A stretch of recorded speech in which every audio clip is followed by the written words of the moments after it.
what aerobic work does is help you get into a caloric deficit by burning calories.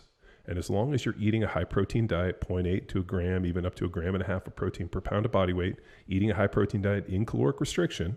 Now, how you get to caloric restriction, you can either starve your fucking self, or you can do some basic aerobic work, build a big aerobic base and get there that way.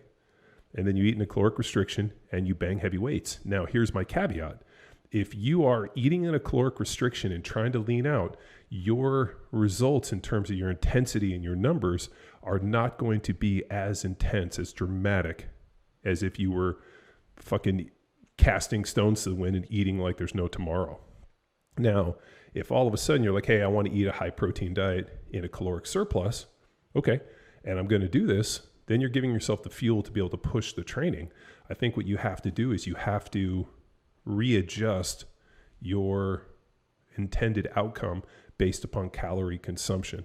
If, our 420, bird clerk wants to get jacked, he's going to have to get into a caloric restriction, eat a high protein diet, and he's going to have to go in and slay the training. Now, is he going to, fucking hit 500 for a set of 10? I don't know.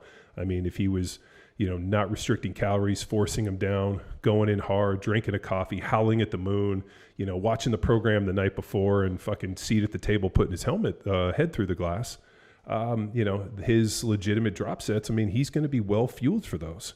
So I think the problem is that people don't readjust. They don't recalibrate and think, okay, I have a, basal metabolic rate of, 2,300 calories, let's say. And, I'm eating 2,800 and I'm training and I'm monitor calories and I'm, eating X amount of protein and I'm training into a deficit and I'm in that 500 to 700 calorie deficit, which would get me roughly at least 1 pound to 1.5 pounds a week of body weight. Mm-hmm. But I'm eating, 1 gram a pound per pound of body weight, which people are like, how do you do that? I'm like, well, you got to do some shakes. You got to do some egg whites. You got to eat chicken, beef one meal. It's tough to eat beef for every single meal and get 300 grams of protein and keep the calories low. So for me, what I do is I do 1 beef, 1 chicken, 1 fish, and I kind of rotate through those so I can stay in a caloric deficit. And then you just go in and, some days you feel the thunder, other days you don't.